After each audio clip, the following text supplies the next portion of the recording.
Hello guys, good afternoon. Welcome to my YouTube channel, The Seniors Agri Farm.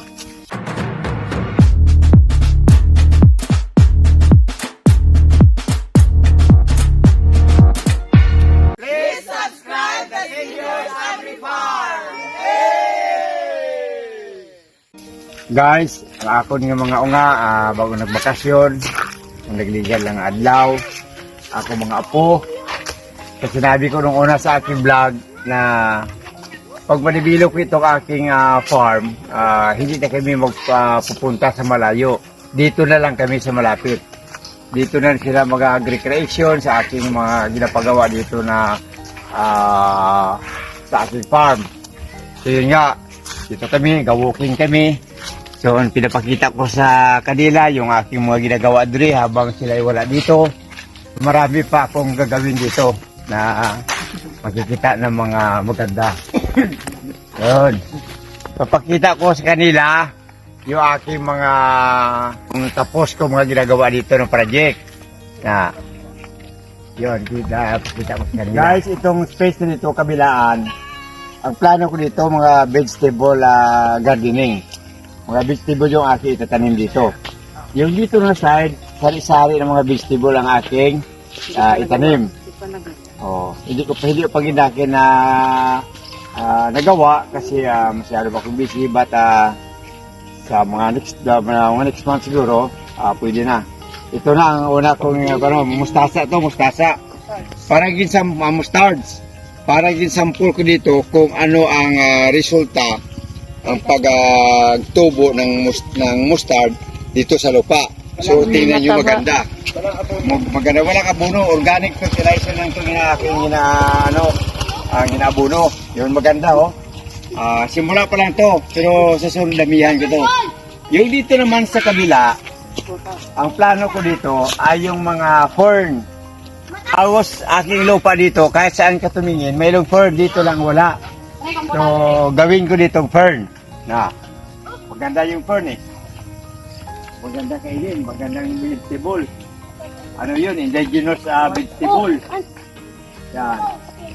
Yung pinapakita ko sa kanila, yung aking mga ginagawa dito. Nene, mga apo. Ito na ang pinagawa ni lolo nyo. Ayan. Tingnan ninyo kung ano. Diyan, patagos yan. Sa summer, pagawa ko yan. At saka yung ating lupa, wala na, plain na. Wala yung sa ating kalima ng palay, plain na, wala nang problema. Kunting tubig lang, punong-puno na. So, pero tuloy-tuloy pang aking pag-improve dito. Bago akong 2 weeks dito ng aking palay, ang direct ko dito, 2 weeks na. Pero tingnan niyo guys, maganda ang labas parang green na green ang tubo. So wala na problema mga apo. Tingnan niyo yung ginawa ni tatay niyo, ni lolo. Tingnan niyo, wala kayong plakpak yan. Wala kayong mga kamay. Yan ang gusto ko, parang ma-inspire ako sa aking mga ginagawa. Noong una, pag pumunta kayo dito, hindi kayo makadaan dito. Doon kayo dumaan sa kabila kasi matarik dito, malalim ang putik. Ngayon, pwede na ang sasakyan, tricycle, ang motor, pwede na.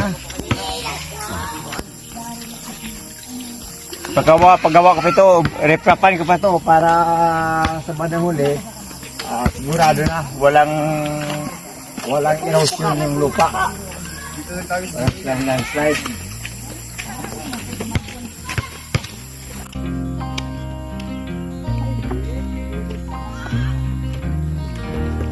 Alay, maganda tayo labas palay ito, palay, bako. Lagi mo, ako kung kuno, nag-aalit ko dito. Mabalik na po. Palay. Ha? Lipi, kita kali dyan, lipi. Yan. So, pinakita ko guys sa mga apo ko, sa mga anak ko. Nakita nila, sabi nila sa akin maganda yung project ko. Ganda ang palay. O, tingnan nyo guys, yung palay ko. Sabi niya sa akin, dapat dito may drainage. May tubig dito na dumadaan. Tamang-tama ang sinabi niya. Para pag may tubig dito, pero wala pang tubig kasi, bago pa lang ang direct. Pero sa sunod na araw, patubigan ko na to. So meron ako diyang ginagawa na na tubo, parang drainage, na dito ko padaanin ang tubig. So pag dito dumaan yung tubig, punungon ko lang doon, diyan pupunta ang tubig. Agos din ang tubig, mas spread din ang tubig. So may tubig, yung palayan mo. So yun ang maganda. At saka, tingnan ninyo, wala pang 2 weeks.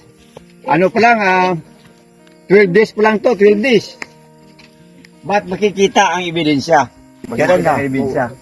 Tingnan mo. At saka yung ang sikreto ko, mga kasenyor, mga kaparmer, kapareho kong mga senyor ng mga farmers, ang sikreto ko dyan, yung uhot, hindi ko ginasukan. Hindi ko na ginasukan. So ginaimbak ko lang dyan para madunot. So kita niyo guys, so ayan na. So yung una kong inimbak dyan, gin-spread ko dito, gin-spread. O tingnan niyo ang resulta, maganda. So pila ang equivalent ng abono ang mabalik dyan. Marami. At sa plain na yung aking palayan, plain na. Kunti mo lang mong pasok ng tubig, puno na. Yan.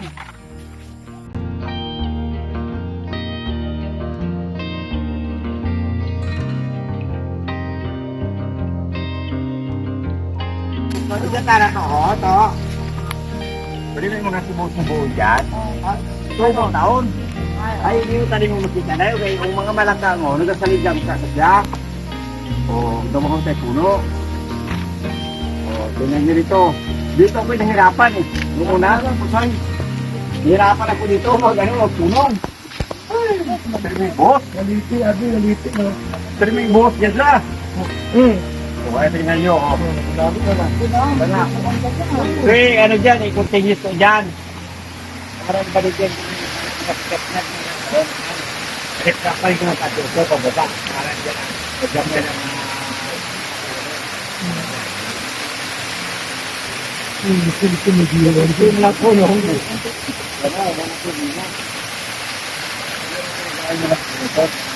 ganda na. Ay, nahirapan ako dito, Primi. Nahirapan ako dito. Gusto ba ko tayo? Oo. Ipasa sa amin, ipatapos siya. Explain ko dyan, tatlong utong manakaraho. Utong sa sinagom, i-adapt ko ito sa sinagom. Malumpat at sa manakaon. Dito lang ako nga pag-i-complete. Ako bisa manubuo tayo. Pero pinalong. Sa gamay na lang at tingko, wala po sa taon niya obrahon. Kita nyo bong, abi nyo kung naring inubra ko dire.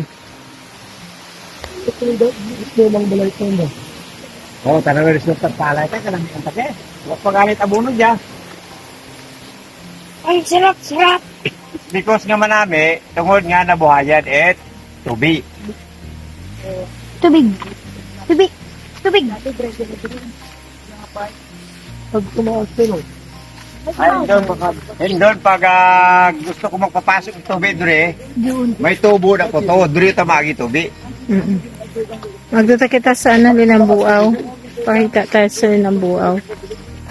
Pait! Niyabas. Abo? Wala pang abono pero ang makita mo timo sa sa tubo pa lang tana, makita mo timo ebidensya. Yung manami tay tubo na. Tanda lang ha. Daon tayo tubig nga. Bakit na daywang wala bulungan. Kita mo, ayang kolmos. Ang taas yung kolmos. Kumaas. Sana bulungan daw. Taas lagi. Nangunggutagan. Ito. Sim. Mga 200 dami dyan. Dari. Dre, oh, dito, oh. Dito. Gawin natin dito. Dito natin ipadaan yung, ano, yung tubig doon sa dati. Yung bumaba yung lupa dyan, parang bumara. So, kita pwede natin gawin na, gawan ulit ng drainage. Saka doon ipalabas yung tubig. Pag yan lumabas yung tubig, so, halimbawa, ang mga isda dyan, madaling makaahon dito sa ating yapad. Karoon Para tayo yung isda, pupunta dito. Magdakop na sa Pag may tubig na doon ba bagsak ang tubig. Kasi binagawa na natin nung una eh. Nung una nga dyan dumaan ng tubig, maraming isda dito nga. Umakyat. lumalabas. Ano ba balay farm mo tayo? Pwede taon maano. Oh, yung mga fur natin. Maganda. Malaki Yung na. nandun po, oh. Yung mga Malaki na. Oh. Yan. Hmm. Malaki. O, dito. Malaki na. Tingnan nyo dito, oh. Tignan O, mo. mga anak, mga apo. Ito pa ang ating ipa-improve. By this summer, ito pa ang ating gagawin. Para makita ninyo yung ating gusto pang ipagawa. Itlog. Ito, mga anak ako. Kasi wala kayo dito eh. So doon. Diyan ako kita nyo, malawak dyan. Ano na ito? Free na ito. Pinagawa ko na ito sa bako. So ato itong i-recrap natin doon para ang tubig, maraming tubig dito para gawin nating pispan. Yan. Pispan dyan. So na ko nung una eh, na namin noon eh. Medyo na obserbahan na namin na pag may punong dito, maraming isda. Sa likod, may malalim na tubig dyan. Siyempre ilog. So ang mga isda dyan, kung saan akyat dito. Yan. Kasi one time nga dalawang lang kami sinanay ninyo, ginbuhusan namon dyan. Wala tayong isda. Dami ng isda. Oh. Ano ko lang, ginsalod ko lang ng net doon sa likod. Yan eh. Dami. Yan. So, pinakita ko sa inyo, ito pa ang aking gagawin. So, Tara.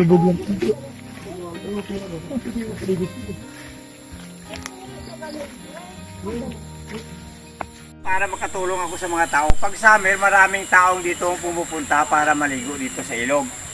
So para nga makatulong ako sa kanila, ipaayos ko itong daan. Kasi mga kamag-anak ko nga ang palaging pumupunta dito. So, mga kamag-anak ko, mga tiyahin ko. Ipagawa ko dito.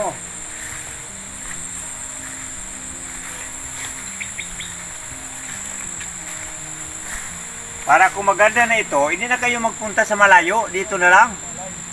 Pag may swerte, ang sinasabi ko, ang pagdevelop ko dito, mga anak, mga apo, for family consumption lang. But kung kaya ko na ipa-improve yung mga project dito, mapagawa tayo parang resort ang dating. Yun, pagkaya natin. Unti-unti lang, hindi natin biglain. Hindi madali yung project.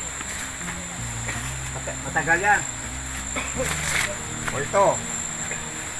Ito, gawin ko itong may stairs dito. Pupunta dyan sa ilog. O, tingnan mo anak ko. Kita mo dyan ang ilog. Maganda dyan ang paliguan ng ilog.